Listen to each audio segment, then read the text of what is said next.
We open up to a robbery in progress in Pittsburgh, Pennsylvania, with the Breakfast Club. You know, I really considered ignoring this entire plot, but it seems relevant to Season 5, so I guess I can't. One of the gang of misfits makes a fist that collapses a tunnel, and they get away. Psych, gotcha. She didn't collapse a tunnel, it was some form of genjutsu. But the girl's nose bleeds, and she got number ink like L. Back at Hawkins, it's goddamn spooky season, baby, and Dustin has misplaced a small sum of cash. Lucas flexes on him that he has earned a crisp $5 from mowing lawns, so that makes a total of $6. Mike is slacking, and he doesn't have shit, so he robs Nancy, who still uses a piggy bank at age 16. The kids use their newfound wealth to hit the arcade, probably to slam some fucking Galaga, because that game rules. Nope, never mind, they're playing Dragon's Lair, which is a glorified cutscene memory simulator. Some teenager informs Dustin that his Dig Dug score has been slammed by someone named Mad Max, which is earth-shattering news to a child in the 80s. Will wanders off, and whoops, he's teleported back to the Upside Down again, but he comes back. Hop arrives at work, and this sketchy bearded dude hassles him about the Reds invading Hawkins, which is an extremely big deal in a pre-Alexander Ovechkin world. He is convinced that 11, of all people, is a Russian weapon, and Hop makes a fool of him by comparing 11 to Santa Claus and denying her existence. Steve and Nancy discuss Steve's terrible effort at writing an essay for college applications, and Steve accepts his role as a blue-collar worker. Nothing to be ashamed of. That type of work makes the world go round. As they wrap up, some new dude rocks up in a dope-ass car and a full denim outfit, smoking a dart, so you know he's a badass. Look at that facial hair. Also, his sister is there too. His sister joins the science class with our main cast, and she doesn't seem like much of a talker, but she does say her name is Max, so they make the logical conclusion that she must be the Dig Dug prodigy. Joyce is at work, and she gets hot and heavy with this dude named Bob,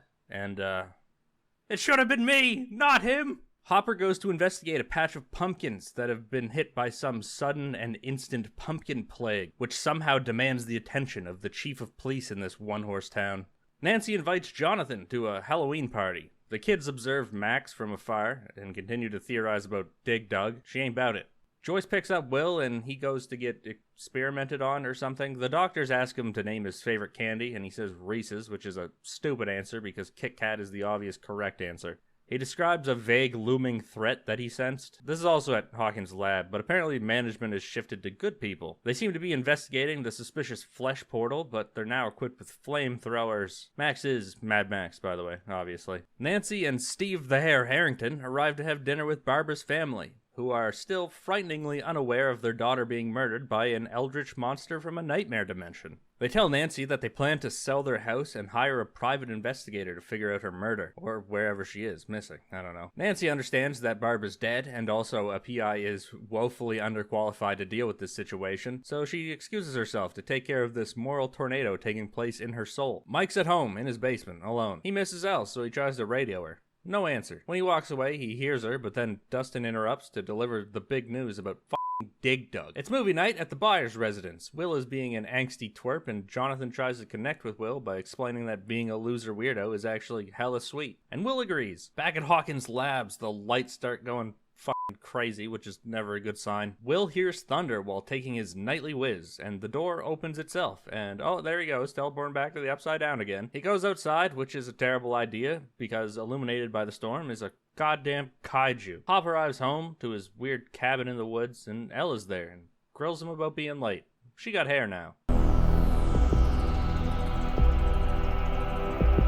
Elle wakes up in the Upside Down, once again hairless, presumably moments after turning the Demogorgon to dust in Season 1. She's quite upset as the homies are no longer present. She emerges from a flesh portal back to the real school moments later, erasing all stake from her prior self-sacrifice. She goes to the Wheeler house, but every single cop in town is there, and they decided to go with the Russian weapon story. Elle catches wind of this, and she decides that it's best for him if she isn't there. Back at Hopper's, he's frying up some French toast, and Elle jump scares him with an extremely elaborate ghost costume, and explains that she'd be able to go trick-or-treating, because, you know, who's gonna tell? Everyone would think she was a ghost. Hop says no, but offers to buy her a bunch of candy as a compromise, and then explains the concept of a compromise by calling it halfway happy, which is pretty accurate. Joyce goes to wake Will for school, but he isn't in bed, which is deeply alarming. But he was just taking a leak for the second time in as many episodes. She finds a drawing of the kaiju, but Will says it's just some make-believe shit. The boys have decided to be the Ghostbusters, and nobody wants to be Winston, because he sucks. But then it becomes a race issue. Unfortunately, nobody else is wearing a costume at school, school and they get Dax flamed by their peers. Joyce did not buy the story about the kaiju, and even Hopper says it's probably just flashbacks and trauma from him being stuck in the Upside Down previously. Nancy sees a barb-like entity at the library, but it's just a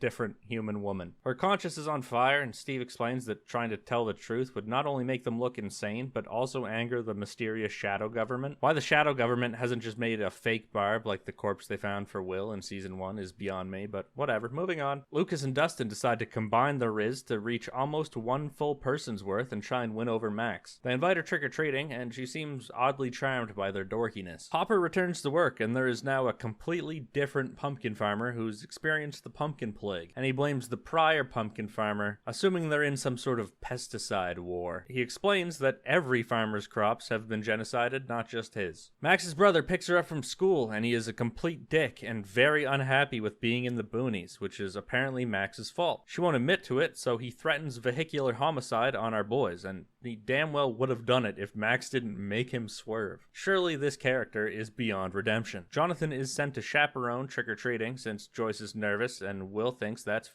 bunk. Jonathan goes against his mother's wishes, which Will thinks is awesome, but it's mostly just so he can go to that Halloween party and see Nancy. Max's dickhead brother is also at the party, shirtless and with a leather jacket like Mac from Always Sunny. And it looks like Steve's friend from the last season found a new alpha male to orbit. God, Steve has got that shit on. The boys are trick-or-treating, and Max jump scares them, but she chooses to become a member of the gang, and they all accept, mostly. Hop continues to investigate crops, and hears some alien noises, and then a 2'5" cowboy shoots him dead. He then realizes it's like 8 o'clock, and he compromised with Elle by saying he'd be home at 5 with candy and Halloween, I assume. Not everyone accepts Max into the party, and Mike is actually really pissed off about it, and he leaves Will alone for 5 seconds, and he slips into the Upside Down. There's that kaiju again. Mike finds him and saves him from the Upside Down, and decides to take him home because he hates Max so much. Back to the party. Nancy is white girl wasted, and Steve tries to cut her off, but spills shit all over her. Her guilt has fully manifested, and she's saying that she doesn't love Steve, and he storms out. Well, actually, she just says bullshit over and over again, and he reaches that conclusion himself. Jonathan takes Nancy home, tucks her in, and then he bounces. Hop goes home, and Elle is fuming. Instead of watching a movie with him, she goes into the Shadow Realm to spy on Mike. Dustin goes home with 1/10 of a pillowcase, which is an absolutely pathetic effort, Dustin. He hears a monster noise in his trash can or some form of bump, and he readies his proton pack and throws the lid off that thing. When Dustin walks into his house, his mom senses that his aura is shifty, but he gets away with it. Turns out the thing in the trash was this weird little upside-down slug creature, and Dustin feeds it nougat and names it D'Artagnan, which he eventually shortens to Dart, and I will call it Dart only because D'Artagnan is, it's a mouthful. Flashback Hopper finds that Flashback Elle took his waffles that he set out for her. Frankly, I'm sick of this shit, and this video's already giving me half an hour at a minimum, so I'm just gonna summarize this entire thing now. Hop found Elle, and he is keeping her in a cabin. The end. Do we really need constant flashbacks for that? Back in the present, Elle is pissed, but he made her breakfast, which he jokes is 8,000 calories, but by my count, it's probably closer to 3,500. Hop tells her to stop psycho spying on Mike. She gets mad because she can't see him, and she says her catchphrase about 2-3 more times. Bob, who is blissfully unaware of the situation, equates Will's trauma to his chlorophobia. He means well, but he suggests confronting the nightmare, which may work for clowns, but not kaiju smoke monsters. Max inquires why Will had that breakdown, and Lucas feeds her the almost truth. Hopper triangulates the crop genocide and rushes out of the station. A lot of triangulation in this show. Elle has decided that enough is enough, and she leaves the safe house cabin. At the high school, Steve the Hare Harrington gets out alpha-mailed by Max's brother Billy. Nancy shows up, and she's pissed that Steve didn't pick her up, and Steve delightfully informs her of last night's happenings. Nancy can't say the L word, so Steve goes back to shooting hoops. In the AV club, the gang featuring Max are introduced to Dustin's monster pet that he brought to school for unexplainable reasons. Will remembers coughing up a slug and puts 2 and 2 together. At Hawkins' laboratory, Hopper delivers his findings about the crop plague and how the lab is the center of it. The scientists tell him that it's fine, but Hopper ain't buying it. Nancy asks Jonathan to give more details on her blackout state, and he tells her that it's all good, but she admits that some of it was probably true. Drunk people are honest people. They trauma bond over their shared proximity to the events of Season 1, and Nancy devises a scheme of some variety. Something to do with aliens, I bet. Joyce rewatches the video from Halloween that Will took, and there's some tangible video evidence of the kaiju. Somebody called David Attenborough, or Godzilla. Dustin plans to show the science teacher his creature, and Mike and Will put a goddamn stop to that. They have a secret no Max allowed meeting to discuss that the creature is for sure a baby eldritch monster. Max picklocks her way in, which is hella badass, but the slug is now 4 sizes larger and quadrupedal and escapes. Nancy and Jonathan's plan includes telling Barb's mom the truth, maybe, probably, but the secret shadow government guys are listening to the phone call. Elsewhere, other employees of Hawkins' lab confirm that the pumpkin plague is almost definitely monster related. Also, Elle got seen, immediately, but she made it all the way to the school, where the gang is searching for the lizard creature. Mike encounters Max and flames her, but she's fed up with it, and she asks what the fuck his problem is with her. Turns out Mike is kinda mad at Max because he feels like she's taking Elle's spot. Elle happens upon this conversation while they're bonding the most they ever have, and she does psychic attempted murder. Mike puts together that it was Elle, somehow, and she's already gone. Will finds the lizard, but shortly after gets warped back to the Upside Down, and the kaiju becomes the smoke monster from Lost and chases him. Time to put Bob's clown story to the test. Will stands his ground to confront the Cloverfield monster, which actually works. Psych, it throws a tornado at him and then assaults every orifice in his skull with smoke, or itself, or whatever it is, and I don't even know if I'm allowed to show this on YouTube.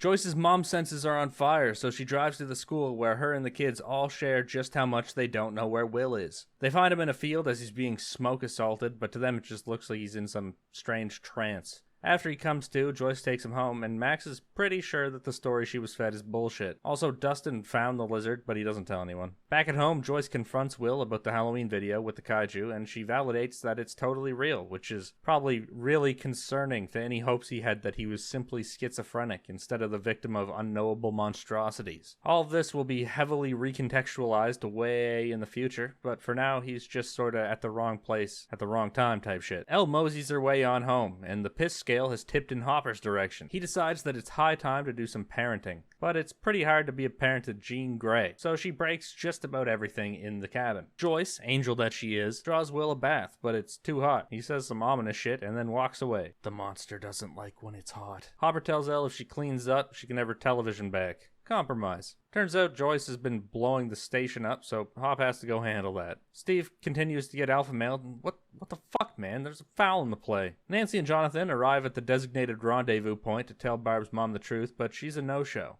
Nancy's alarm bells fire off, and she thinks every single person here is a lab spy, including those children, probably. So they bail, but the car classically doesn't start, and also she was right, they're all spies. Hop gets to the buyer's house, and Will says more ominous shit about just knowing things and having memories that aren't his. He is of no further assistance on this matter, so Joyce busts out the crayons. Elle takes Hopper up on that cleaning up thing because Thundercats is on later, and if she misses it, she'll be an episode behind, and that shit is not streamable for another 25 years. While cleaning, she finds a bunch of case files and shit, including Hawkins' lab. At Hawkins' lab, Nancy and Jonathan have been functionally kidnapped, and lead scientist, McNotabadguy, takes them to the flesh portal and uses more USSR propaganda to shut them up. The 80s was a wild time. Will crayons like a man possessed, literally, and Joyce realizes that it's all one big picture and lays them out. And it's some form of vines, I guess. Max is pissed off that she's constantly excluded from party chat. Lucas tries to explain that it's for her own good, but she pulls the L card and decides that she don't fuck with them no more. Billy questions her about what she was doing talking to Lucas, and he lays on the racist implications very, very heavily. Surely this character is beyond redemption. Elle reads the files and figures out that her name is probably Jane. She then uses her location powers to attempt to find her mother, only to find the vegetative traumatized woman from season 1, who knows she's there via mom powers or something, but then she turns to smoke, which happens a lot in this dimension. Mike goes to check on Will, and Joyce tells him to kick rocks, but then he says that he knows about the kaiju. Jonathan and Nancy are allowed to leave, and his car suspiciously starts without a hitch. Also, it was their plan to get captured the entire time, and they recorded the entire conversation with the scientist. Time to blow the lid off this shit. Dustin comes home to check on his lizard, which is broken out of its cage and left him molting behind. He finds it in the corner of his room, now a fledgling demogorgon, and it's eating his cat, which is unforgivable. Kill that thing immediately. Hopper's at the pumpkin patch digging, and I don't know if he finds roots or vines, but he finds a tunnel, and he hops in to go exploring. Joyce can't reach Hopper on the telephone, which, judging from the 35 other times that she's failed to reach him this season, it shouldn't be a shock, but it is. Will's goddamn going through it because he's possessed by an actual monster, but Mike reassures him that it's fine and he should shut up about it already. Hop explores the strange tunnel network, which have no earthly reason to be there, and he finds these weird growth things that shoot upside down smoke into his lungs post-haste, and he passes out. Jonathan and Nancy get a room at a motel, separate beds. Nancy then gives us exposition about how she only ended up back with Steve because Jonathan retracted from her to focus on Will. Will wakes up from a nightmare and informs Joyce that he saw Hopper in the tunnels via his kaiju connection. Hop awakens in the tunnel, but the hole that he dug to get himself in here has healed. He fashions a face mask, a little late for that one, bud, and continues exploring. Lucas gets some happy wife, happy life-ass advice from his dad, and he takes off to go see Max. Dustin's mom searches frantically for her dead cat, and Dustin, heartless bastard, lies to her that he's been sighted a few miles away. Once she leaves to search for her beloved pet, Dustin uses baloney and hockey equipment to bait the lizard into the basement. But the lizard sees him, so he's forced to Leon Draisaitl it in there himself. Elle goes to see her birth mother. It don't go well. Nancy and Jonathan go to the conspiracy theory guy, and he's got this Pepe Sylvia board thing going on, but he's wrong about pretty much everything. At the arcade, Max discovers that the Dig Dug machine is broken, which must be soul-crushing. But actually, it was just bait to get her in the back so Lucas could tell her everything. God, the buyer's house is always fucked up. They locate where Hopper should be, theoretically, but it's all just a series of connected blue lines. Bob shows up, and he very reasonably helps figure this shit out without asking almost any questions. Dustin, monster, buries his cat, and he tries to get the boys on the line. Lucas's sister Erica tells him to shut the hell up. Dustin goes to the Wheeler house, but both Wheelers are absent. Steve shows up, and Dustin recruits him for dart murdering duty. Hop tries to Shawshank his way out of the tunnels, but it don't work. He goes to smoke a cigarette, and then he gets attacked by tendies. Lucas wraps up telling his story, and Max obviously doesn't believe him because it sounds crazy. She goes off about it very loudly, and Lucas is immediately frightened of their imminent assassination, so Max takes him seriously from then on. Billy picks her up and decides to reinforce his hefty racism. Nance and Jonathan play what's-his-name the tape recording. I want to say Murray. They don't say his name a single time over the entirety of Season 2. You don't believe me? Go check. His mind is blown 800 feet out of the back of his skull from these developments. By comparing to a mixed drink, they come to the conclusion to water down the story so people don't need to accept alternate dimension monsters. Smart plan. Hey there, sorry for the interruption. Are you enjoying this video? Probably, because you're 17 minutes into it. The curvature of my videos and the view count tends to look like this, so if you could do me a huge favor and like the video to tell the algorithm that you like it, I would appreciate it a ton. Alright, back to the recap. Elle uses her psycho dimension powers to try and talk to her vegetative mother. She instead gets flashbacks to her birth and the Hawkins dude stealing her. Her mom planned to use the GAT to get her back, but when she got there, she found 11 with another child and got apprehended and electroshock therapied into her current state. Bob did his best to estimate Hopper's location, and Will's psychic link does the rest. Joyce and Bob go down into the tunnels to rescue him, but the Hawkins laboratory sketch bags arrive in droves. Hopper is rescued, hurrah! The hazmat lads also show up in the tunnels to purge it with flames, but the burning seems to affect Will as well. Will is rushed to the hospital in Hawkins' lab, but the doctors are painfully ill-equipped to deal with soul-linked psycho burning via connection to interdimensional old gods. Steve finds yet another molting. Seems Dart has escaped via tunneling. Not those tunnels, different tunnels. The higher-up doctors, who are moderately more equipped to deal with Will's situation, also don't know fuck all. Nancy and co. send the tape to every known news outlet. Murray, pretty sure his name is Murray, psychoanalyzes them to lay on the romantic tension extra thick for the extra thick audience members. It works very well. At Hawkins, the hazmat lads show Hopper how deep the rabbit hole goes. Literally. They can't burn it, or they'll kill Will, probably. In Will's hospital bed, he does not recognize Bob. Murray, God I hope his name is Murray, makes breakfast for Nancy and Jonathan, who almost certainly boned the night prior. Jonathan's pullout game is weak based on the dialogue. Very subtle. Lucas goes to Max's house, where Billy is already pumping goddamn iron and leaking testosterone. Max freaks out about it, but they successfully escape without a hate crime being committed. Will doesn't remember anyone except for Mike and his mom, actually. Also the demon in his soul. They also confirm that burning the upside down shit burns Will. Somehow.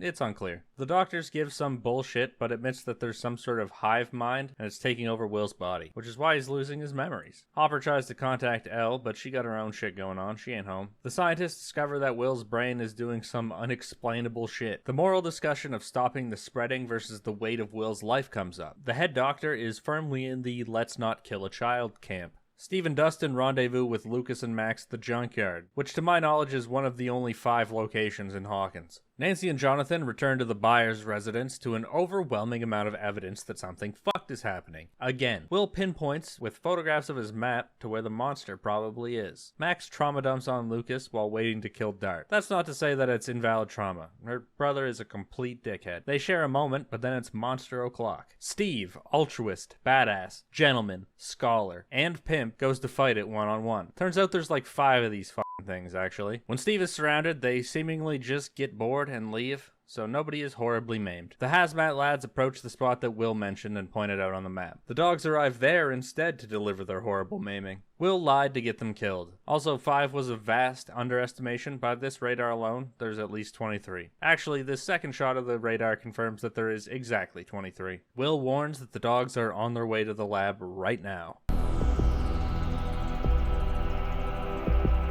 Back at the vegetables house, Elle explains that there was another girl in Hawkins with her, and holy moly, I do not want to cover this plotline. Really wish they abandoned it, but no, it needed to come back as a season 5 stinger. She tries to use her powers to locate the other girl to no avail. Jesus Christ, that house is like 80% roof. Later that night, in the nothing dimension, Elle sees the other girl, probably, around a bin fire. Elle's aunt tries to get the authorities involved, but Elle abandons ship as she does not have a great relationship with authority in general. She takes the bus to Illinois, maybe Chicago, some city, I don't know, and very quickly finds herself in the bad part of town. She finds a warehouse illuminated by a fire and happens upon the Breakfast Club from the first episode. Mohawk tries to kill her, but the girl from the Rainbow Room uses spider genjutsu. They decide that they are sisters now. Her new sister, Kali I think, explains her genjutsu power. Maybe it's closer to Aizen. She makes illusions, that's my point. Still at the warehouse. What? Are you sick of this story? Get used to it. It's the entire episode. Still at the warehouse, the gang prepares to do some heist or some shit. In the dark dimension, which is thankfully at least tangentially related to the main plot, Elle hears Hopper's apology. Kali introduced the gang, and I won't, because I'm almost certain it won't matter ever. They explain to Elle that their purpose as a gang is to kill anyone related to Hawkins. Kali teaches Elle to harness rage, so now she can move hella big things. They give her a makeover to fit in with them, which I'm sure will last a very long time. Then they rob a convenience store. They try really hard to make any of these characters even remotely likable. It doesn't work. Eventually they find one of the former Hawkins dudes and home invade him. He pleads for his life by offering up the head honcho, Brenner, or Papa if you prefer. Elle begins to force choke him to death, but sees that he has kids and decides not to do that. Kali tries to shoot him, and Elle fucks her gun off out the window with magic. Woohoo, back to the warehouse. Kali uses genjutsu to make Brenner attempt to convince Elle to find and kill Brenner. The cops find them. Elward Cullen seeks out Hop in the dark dimension. She sees both him and Mike are in extreme danger. As they escape, Elle makes the extremely blessed and highly favored decision to leave this fucking mess of an attempted backdoor pilot behind and go back to the main story. Thank fuck.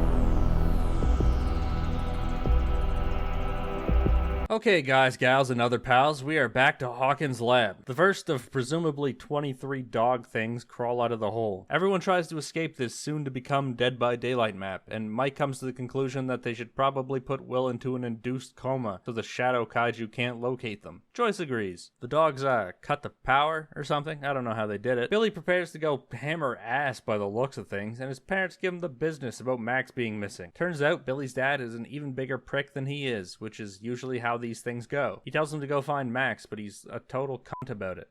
Also violent. Back at the lab, which is now 80% of the way to becoming a DBD map, the good scientist comes up with a plan of escape.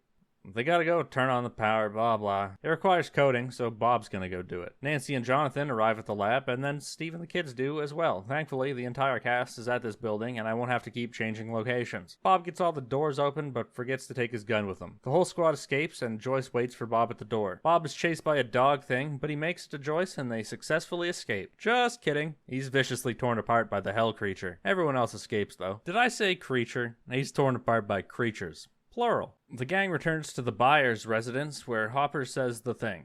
6767. He then tries to comfort Joyce as her boyfriend has been horribly gored by a gaggle of, at this point in the story, mindless monsters. Dustin coins the term demo dog for them, so I guess I'll use that. Mike reasons that if they stop the kaiju, it'll kill all of the demo dogs because it is totally the one in charge of the Upside Down, and there certainly isn't anyone else even higher up. Then Dustin also coins the name Mind Flayer for the kaiju, which is fantastic because I ran out of funny things to call it like 4 episodes ago. Max, unaware that her brother is being beat due to her sneaking out, divulges to Mike that she knows everything. He doesn't give a shit. Their plan is to keep Will in his own shed, but they disguise it so it's extremely nondescript.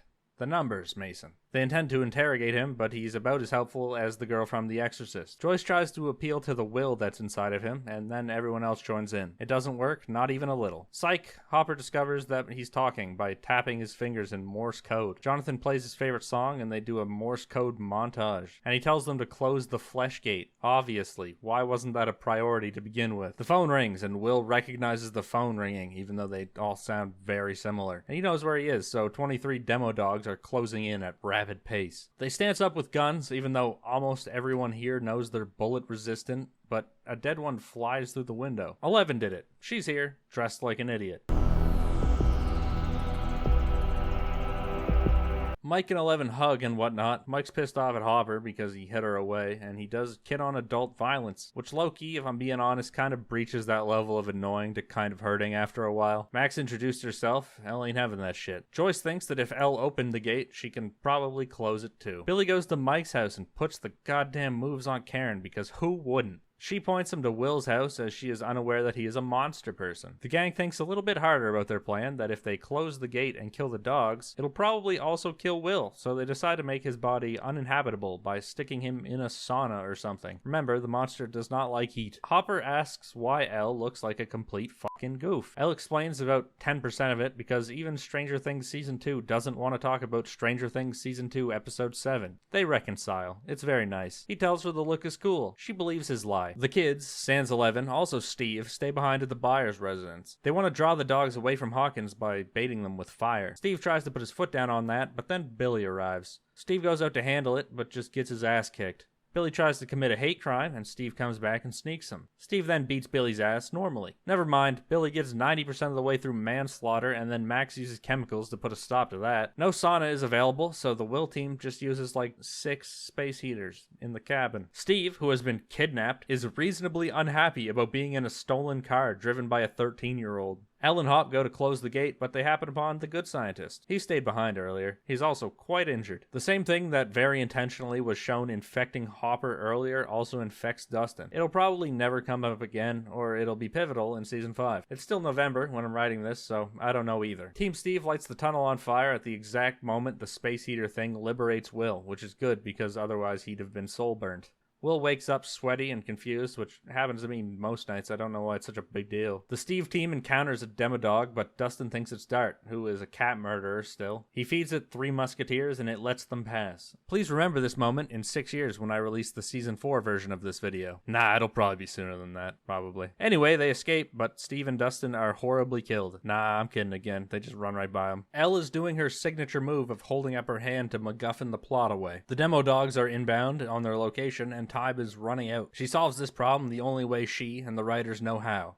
by holding up both hands and screaming really hard at it, because that's very different from holding up just one hand in Season 1. It works, the portal closes. This successfully kills all the dogs because, reminder, the Mind Flayer is the big bad and true leader of the Upside Down, and now he's cut off permanently from Hawkins forever. A month later, the feds do what feds do best and cover that shit up. Barb's parents get a funeral. Murray's story about a chemical leak to water down the actual truth is the story that they choose. Hop goes to dinner with the good scientist, who repays him, saving his life and closing the portal, all that, by giving him a birth certificate and other documents to legitimize 11 as Hop's daughter. Will dances with his mom and it should have been me! All the kids go to the ball or whatever they talked about in Season 1. Dustin does his hair to look like Steve's. Sorta. Lucas fails to ask Max to dance, so she takes charge of the situation. Some unknown girl asks Will to dance as well. Dustin tries his luck with nearly the entire female population before Nancy takes pity on him, not knowing that he is a cat murder cover-upper. Joyce and Hopper are within audible distance of the dance, and he comforts her about the Bob thing, etc.